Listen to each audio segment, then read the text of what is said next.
karena saya sudah lihat beberapa jawaban dari teman-teman di kolom chat, mungkin bisa kita mulai saja webinarnya. Mungkin bisa di next slide. Nah, Bapak Ibu, sebelum kita beberapa minggu yang lalu itu kami melakukan sesi Q&A melalui Instagram, itu melalui instastory Instagram.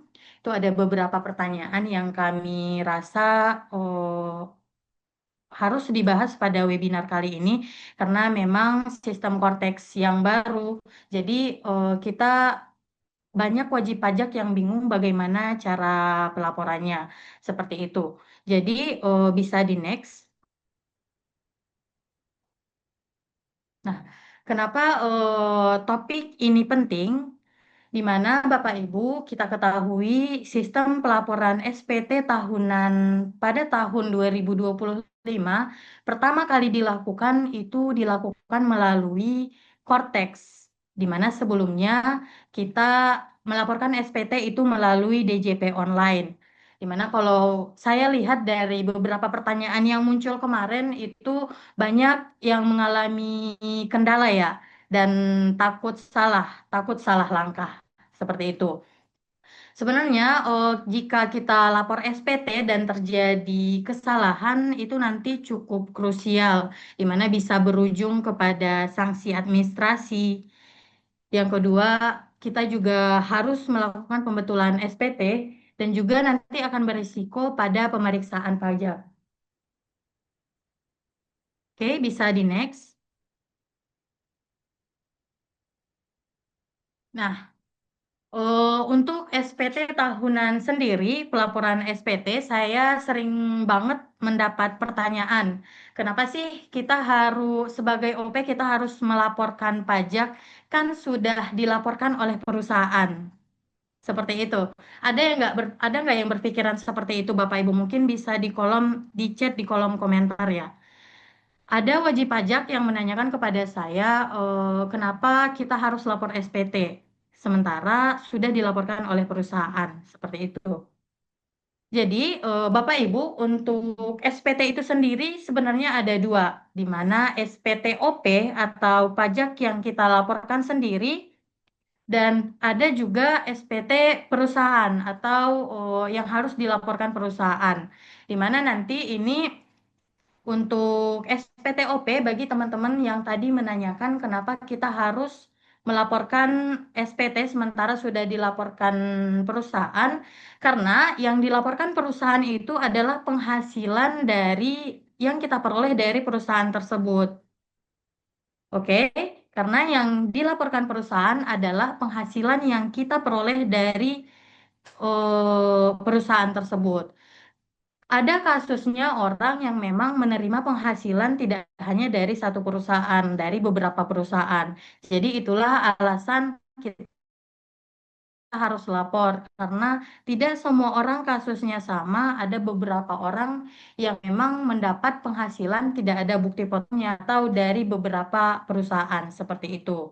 Nah, untuk isi laporan dari SPTOP ini ada penghasilan, ini kita peroleh dari bukti potong, kemudian ada daftar harta. Daftar harta ini biasanya narik dari tahun sebelumnya dan akan kita tambah jika memang ada penambahan di tahun tersebut. Tapi dengan sistem Cortex yang baru saat ini, di mana ada nilai perolehan dan nilai saat ini, kayaknya ini cukup bikin wajib pajak bingung. Apa yang harus angka mana yang harus dimasukkan di dalam nilai perolehan dan angka mana yang harus dimasukkan di nilai saat ini. Seperti itu. Kemudian juga ada daftar utang. Dan untuk badan sendiri, ini untuk lapor SPT kita butuh laporan keuangan setidaknya dua, yaitu ada neraca dan laba rugi. Kemudian untuk tarifnya, itu kalau OP itu biasanya progresif, semakin tinggi penghasilan kita maka tarifnya akan semakin besar. Untuk SPT badan PT atau perusahaan itu biasanya beragam-ragam Bapak Ibu. Ini nanti ada diatur dalam undang-undang, tapi secara ketentuan itu 22%. Nah, untuk batas waktu lapor sendiri, karena tadi ada yang udah lapor SPT, karena memang ada yang sudah lapor SPTOP, Karena memang batas waktu untuk lapor SPT itu, OP itu adalah 31 Maret, karena kemarin ada himbauan dari pemerintah dari DJP melalui Cap 55 ada relaksasi atau perpanjangan sampai akhir April seperti itu. Oke, bisa di next. Nah, oke Bapak Ibu, dari beberapa pertanyaan yang muncul dari Instagram kami, ada beberapa pertanyaan yang kami jadikan materi hari ini. Yang pertama adalah terkait dengan era baru Cortex dan IFOM. Pertanyaan yang banyak sekali muncul yaitu apakah aplikasi IFOM masih bisa digunakan atau wajib pajak menggunakan Cortex System? Oke, apakah aplikasi e-form masih bisa digunakan atau wajib menggunakan Cortex System? Jadi Bapak Ibu, mulai tahun pajak 2025 itu kita sudah terintegrasi dengan Cortex. Jadi untuk pelaporan SPT itu menggunakan Cortex, tidak lagi menggunakan DJP online. Lalu bagaimana dengan SPT-SPT tahun sebelumnya? Apakah menggunakan Cortex juga atau menggunakan DJP online? Nah, untuk Bapak Ibu yang mungkin ada pembetulan atau ingin melaporkan SPT-SPT tahun sebelumnya, itu masih menggunakan DJP online. Sedangkan untuk tahun 2025 dan seterusnya, itu kita menggunakan Cortex. Seperti itu. Boleh di next. Nah, pertanyaan yang muncul, yang sering muncul juga adalah terkait bukti potong otomatis. Karena memang ada di beberapa kasus, ada bukti potong yang muncul dan ada bukti potong yang tidak muncul. Jadi, kadangkali wajib pajak bingung bagaimana dengan bukti potong yang tidak muncul ini.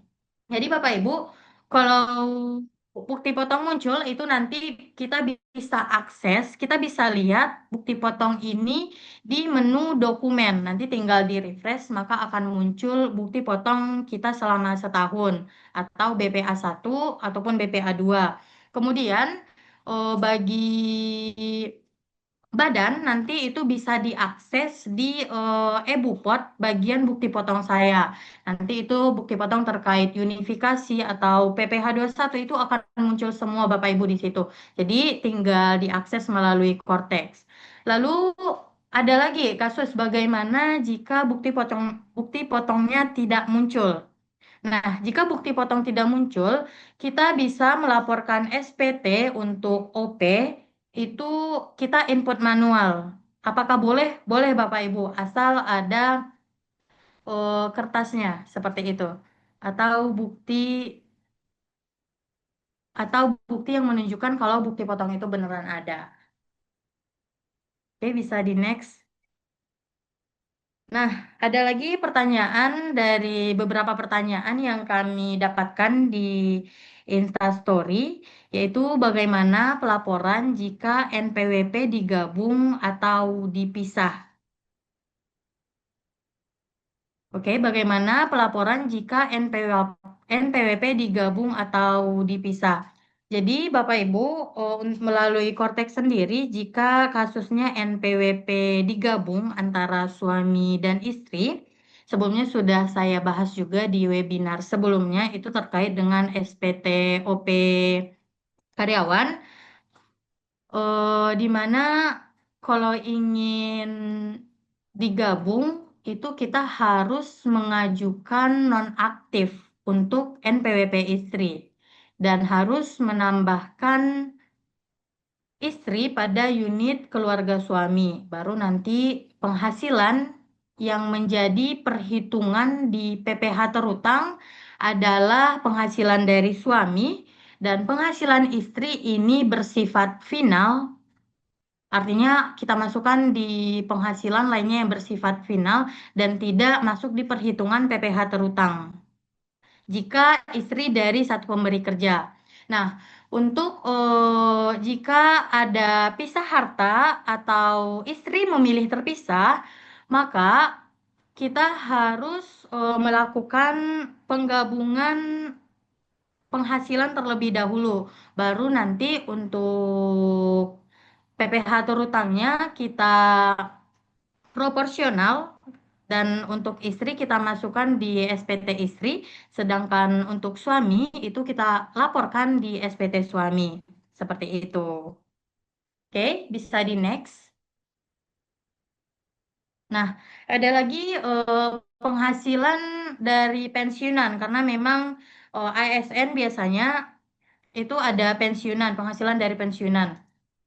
Oh, pertanyaannya, bagaimana jika suami pensiunan atau pasangan berpisah tanpa surat cerai?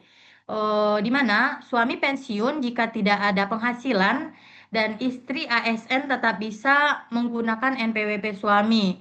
Sedangkan jika pisah tanpa cerai resmi, secara hukum pajak masih dianggap satu kesatuan, tetap dilapor sebagai status menikah kecuali sudah ada putusan hakim atau perjanjian tertulis pisah harta. Jadi Bapak Ibu tetap dilaporkan dengan status menikah ya, karena memang belum ada dokumen yang secara hukum itu menunjukkan kalau sudah berpisah seperti itu. Bisa di next. Nah, ada lagi pertanyaan mungkin ini dialami oleh teman-teman yang baru mulai bekerja atau teman-teman fresh graduate, di mana jika gaji di bawah PTKP atau tidak bekerja, apakah tetap wajib lapor pajak? Ini adalah salah satu pertanyaan yang banyak sekali muncul, Bapak Ibu. Di mana sebenarnya tidak ada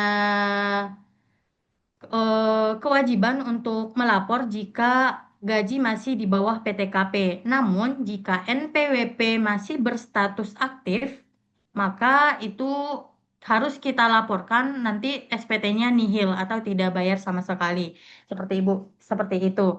Nah, bagaimana sih solusinya agar tidak lapor setiap tahun karena memang penghasilannya masih di bawah PTKP atau juga tidak bekerja seperti itu, tapi memiliki NPWP. Maka nanti di Cortex Bapak Ibu bisa ajukan status nonaktif, eh, nanti bisa melalui KPP atau ke Kring Pajak atau telepon Kring Pajak seperti itu.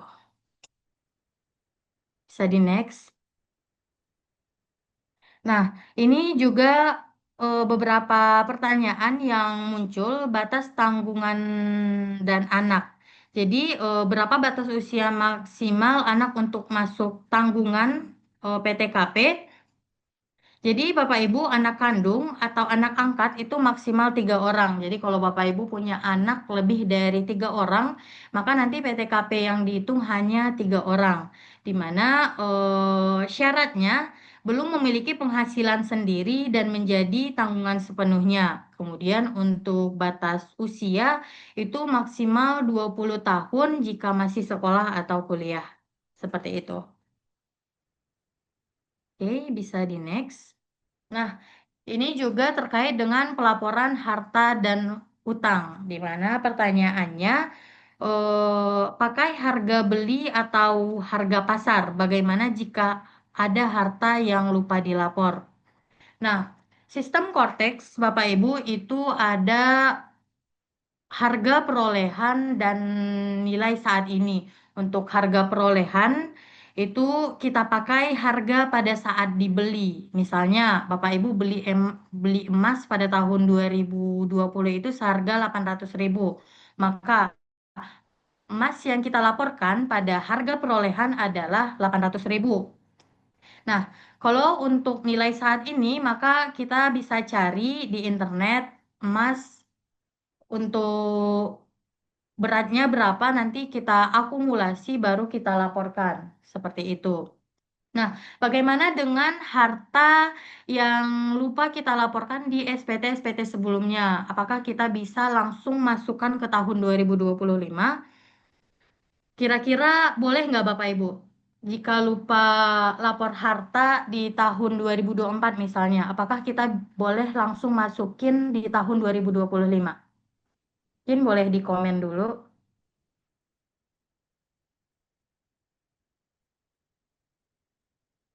Kira-kira kalau ada harta yang lupa kita laporkan di tahun 2024 dan kita mau masukin nih, apakah boleh kita langsung lapor di tahun 2025?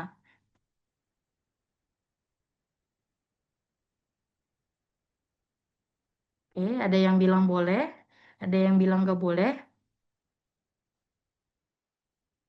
Boleh? Oke, boleh.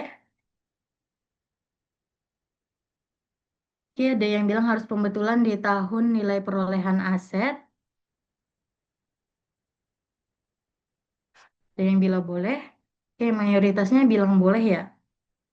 Oke, Bapak Ibu, saya jelaskan. Untuk aset atau harta yang lupa kita laporkan di tahun-tahun sebelum tahun 2025, misalkan Bapak Ibu punya tanah di tahun 2024, tapi lupa dilaporkan pada tahun pajak 2024, maka kita harus melakukan pembetulan dulu di SPT tahun 2024. Jadi, kita tidak boleh langsung masukkan di tahun 2025. Oke, sampai sini paham Bapak Ibu? Jadi untuk aset atau harta yang lupa kita lapor di tahun-tahun sebelumnya, maka harus kita lapor dulu sesuai tahun perolehan aset tersebut. Seperti itu. Jadi nggak boleh langsung kita lapor ujuk-ujuk di tahun 2025. Oke, bisa di next.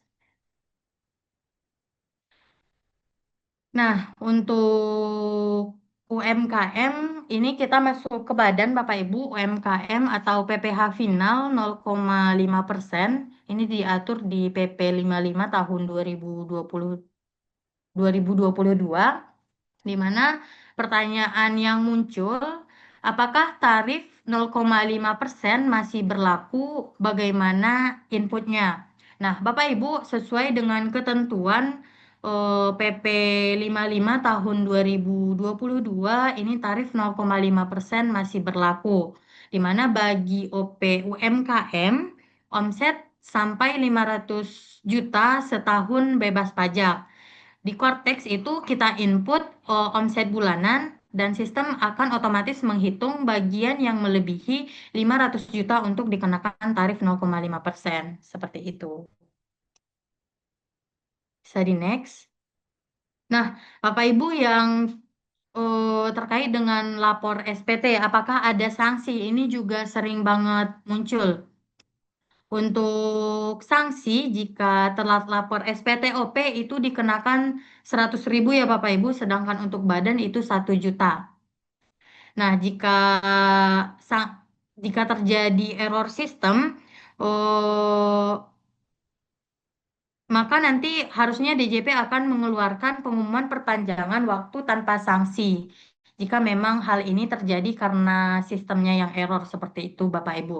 Tapi untuk secara keseluruhan, jika kita telat lapor untuk SPTOP, maka kita akan kena sanksi itu 100.000 dan untuk badan itu 1 juta. Seperti itu. Boleh di next.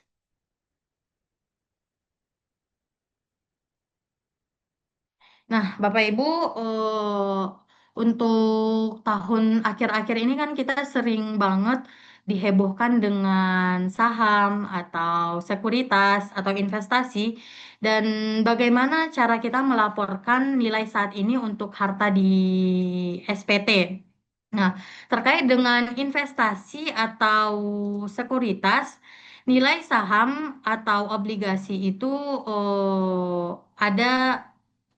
Itulah yang menjadi nilai wajar akhir tahun. Sedangkan harta bergerak atau seperti kendaraan, perabot, perhiasan itu nanti kita bisa lihat untuk nilai saatnya itu di NJKB, KJPP, penilaian penilaian DJP atau nilai wajar di akhir tahun. Jadi secara umum tidak ada nilai resmi yang jadi gunakan nilai wajar sesuai kondisi per 31 Desember. Ini berdasarkan lampiran per 11 tahun 2025. Jadi yang kita gunakan itu adalah nilai yang wajar pada akhir Desember 2025. Seperti itu.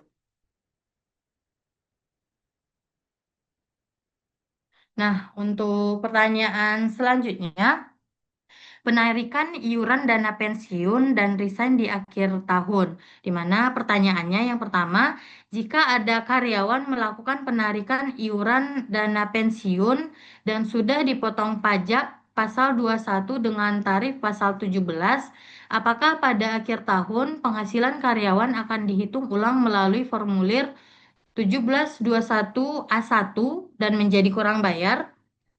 Jadi, Bapak Ibu, dalam hal karyawan melakukan penarikan iuran dana pensiun yang telah dikenakan PPh pasal 21 sesuai pasal 17, terdapat kemungkinan pada akhir tahun menjadi kurang bayar akibat perbedaan antara pemotong bulanan dengan perhitungan tahunan atas total penghasilan kena pajak di SPT tahunan. Jadi Bapak Ibu masih mungkin karena memang kita harus lapor lagi pajak kita walaupun sudah dilaporkan oleh atas penghasilan tersebut sudah dilaporkan oleh badan atau perusahaan. Nah, pertanyaan yang kedua, bagaimana perlakuan pajak individu yang resign di akhir tahun? Nah, untuk wajib pajak orang pribadi yang resign di akhir tahun, perhitungan pajak tetap berdasarkan seluruh penghasilan setahun menggunakan tarif pasal 17 ayat 1 huruf A Undang-Undang PPh dan seluruh kredit pajak yang telah dipotong. Seperti itu. Bisa di next.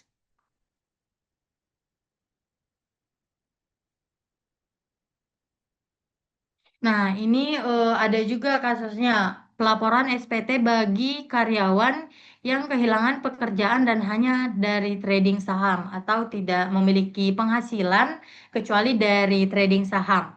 Pertanyaannya, jika sebagai karyawan yang telah kehilangan pekerjaan selama setahun dan hanya trading saham menggunakan pilihan lapor jenis SPT apa?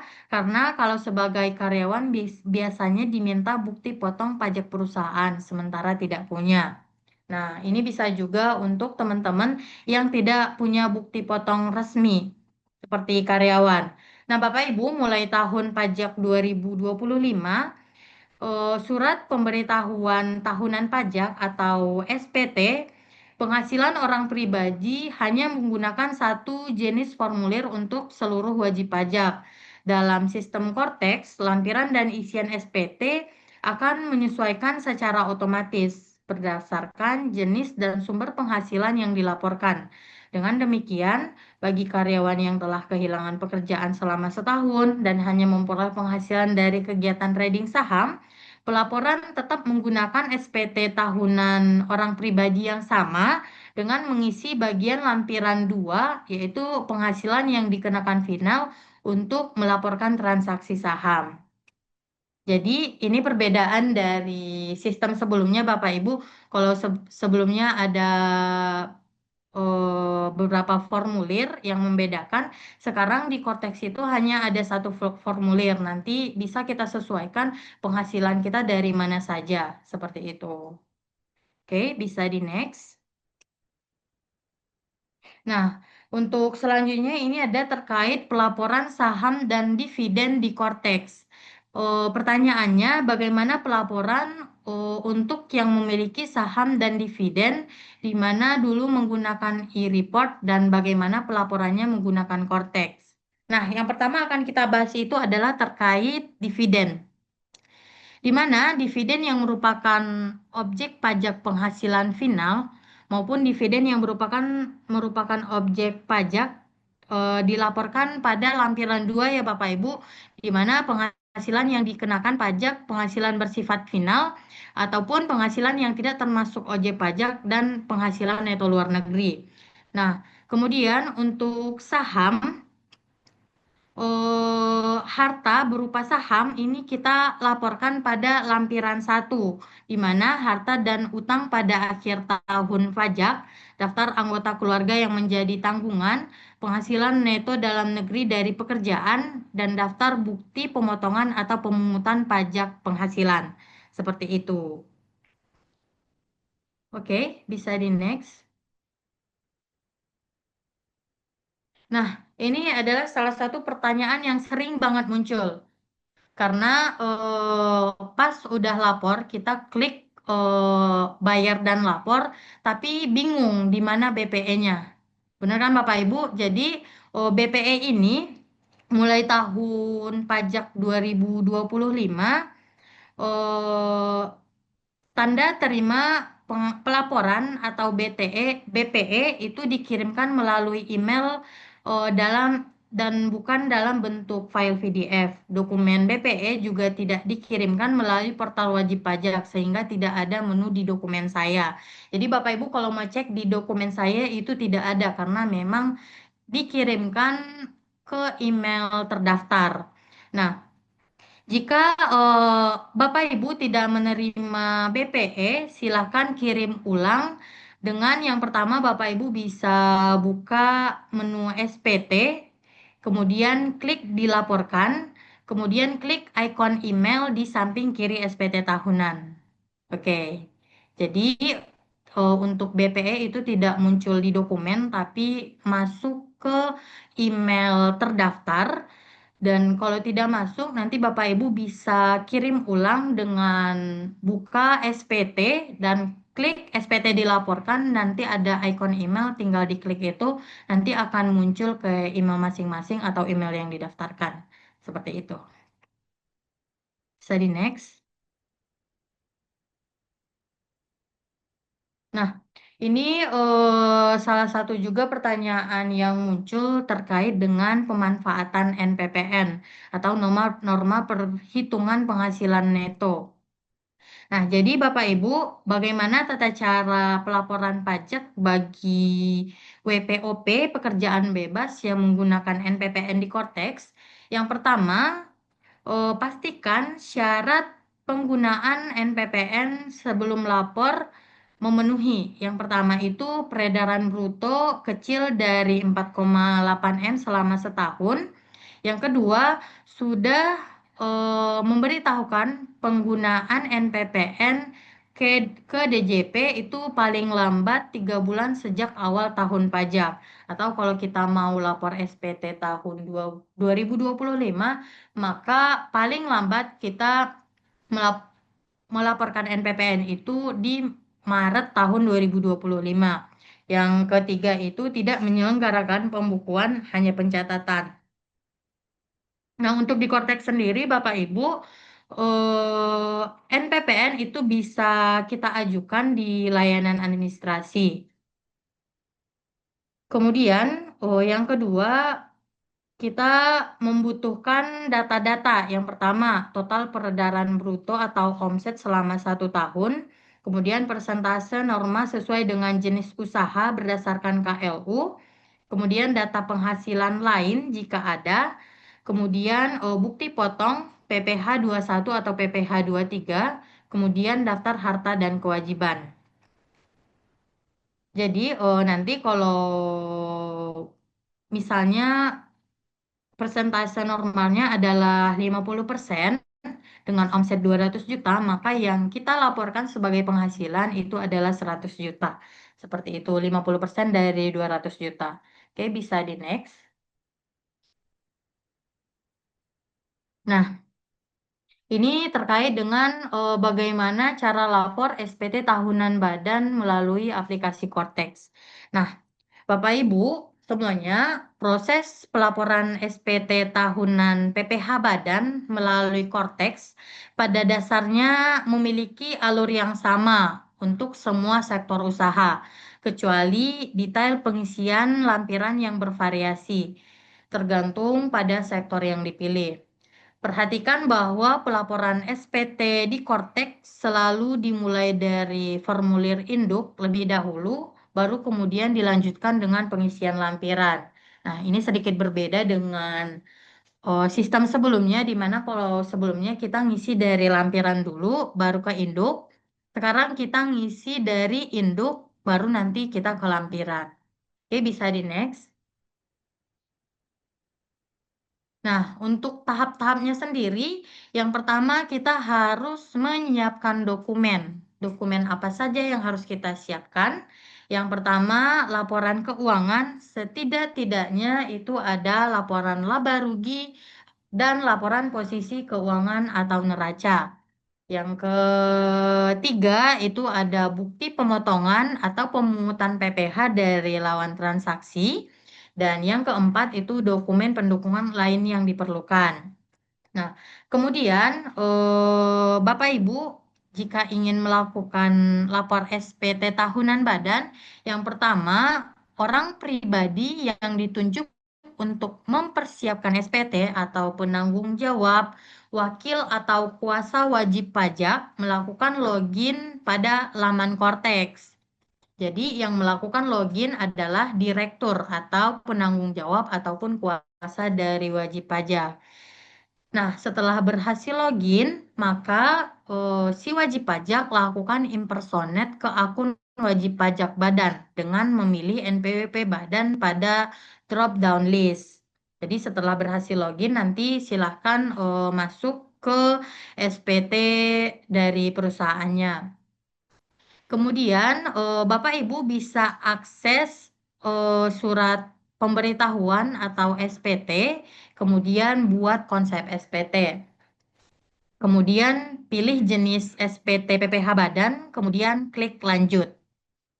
Nah, selanjutnya pilih periode SPT tahunan dan tentukan periode serta tahun pajak yang dilaporkan. Karena memang Cortex untuk tahun pajak 2025, jadi nanti Bapak Ibu silahkan pilih untuk Januari sampai Desember 2025. Yang kedua, pilih model SPT normal. Ini kalau sebelumnya belum pernah dilaporkan ya. Jika sudah dilaporkan, nanti maka akan muncul otomatis itu menu pembetulan. Nah, kemudian klik buat konsep SPT. Nanti konsep SPT akan terbentuk dan muncul dalam daftar. Kemudian klik ikon pensil atau tombol lihat dan buka dan untuk membuka dan memulai pengisian SPT tahunan badan. Oke, next. Nah, yang ketiga ini tahap pengisian formulir induk SPT, di mana pengisian formulir induk melibatkan menjawab serangkaian pertanyaan ya atau tidak, yang akan menentukan lampiran mana saja yang akan diisi. Jadi Bapak Ibu, tadi saya bilang pengisiannya berasal dari induk karena memang diawali dengan pertanyaan ya atau tidak ini. Jika kita pilih iya, nanti kita akan dialihkan pada lampiran yang memang harus kita isi, dan jika tidak, maka kita tidak akan dialihkan ke lampiran tersebut. Nah, untuk formulir induk itu memiliki 10 bagian. Yang pertama ada identitas wajib pajak, ada informasi laporan keuangan, ada penghasilan yang dikenakan PPh yang bersifat final dan tidak termasuk objek pajak, ada perhitungan PPh, ada pengurangan PPh terutang, ada PPh kurang atau lebih bayar, kemudian ada perhitungan angsuran PPh pasal 25 tahun berjalan, kemudian pernyataan transaksi, lampiran lainnya, dan pernyataan. Ini bisa di next. Nah, untuk tahap pengisian formulir induk SPT, berapa pilihan yang perlu diperhatikan? Yang pertama itu informasi laporan keuangan bagian B, di mana pilih sektor usaha yang dilakukan oleh wajib pajak. Pemilihan sektor ini akan menentukan jenis lampiran satu, rekonsiliasi laporan keuangan yang wajib diisi. Yang kedua, jawab apakah laporan keuangan diaudit oleh akuntan publik. Jika ya, izinkan opini audit, isikan opini auditor dan NIK atau NPWP 16 digit di kantor akuntan publik. Nah, yang kedua ada PPh kurang atau lebih bayar bagian F, di mana jika berstatus lebih bayar, pilih prosedur pengembalian kelebihan pembayaran melalui pemeriksaan atau pengembalian pendahuluan. Yang kedua, tentukan nomor rekening bank tujuan. Nomor rekening dapat diubah melalui menu portal saya, perubahan data dan identitas wajib pajak.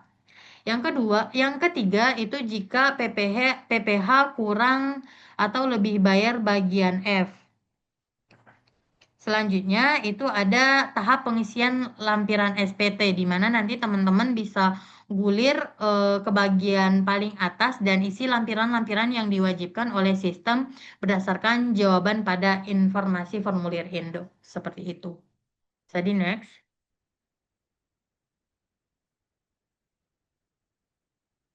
Nah, untuk selanjutnya tahapan pembayaran, yang pertama setelah semua data pada lampiran diisi, kembali ke formulir induk dan pastikan nilai PPh yang masih harus dibayar telah sesuai dengan kertas kerja Bapak dan Ibu.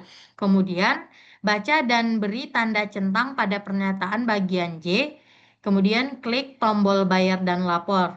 Jika status SPT adalah kurang bayar, maka sistem akan menawarkan opsi pelunasan menggunakan deposit pajak jika saldo mencukupi atau melalui pembuatan kode billing, di mana nanti kita bisa pilih salah satu metode pembayaran ini. Kemudian tanda tangani SPT dengan memilih penyedia tanda tangan dan memasukkan paspres. Klik tombol simpan. Apabila paspres yang dimasukkan telah sesuai, klik tombol konfirmasi tanda tangan. Nah, status akhir pelaporan jika SPT statusnya nihil atau lebih bayar atau jika pembayaran dilakukan menggunakan deposit, SPT akan otomatis berstatus dilaporkan. Jika pembayaran dilakukan dengan billing, status SPT akan berubah menjadi menunggu pembayaran dan akan otomatis berubah menjadi dilaporkan setelah pelunasan. Seperti itu, Bapak Ibu. Nah, ini juga pertanyaan yang sering banget muncul, bagaimana cara bayar SPT kurang bayar? Jadi Bapak Ibu seperti yang telah dijelaskan sebelumnya, untuk SPT kurang bayar ini nanti akan ada dua dari deposit ataupun kode billing. Jika memang depositnya saldonya mencukupi, maka SPT kita akan langsung terlapor. Jika tidak ada deposit, maka akan muncul kode billing dan kode billing ini bisa kita bayar melalui m-banking atau ke bank gitu. Oke, bisa di next. Oke Bapak itu, oke Bapak Ibu mungkin itu beberapa pertanyaan yang kami rangkum dari pertanyaan di sosial media Pajakin.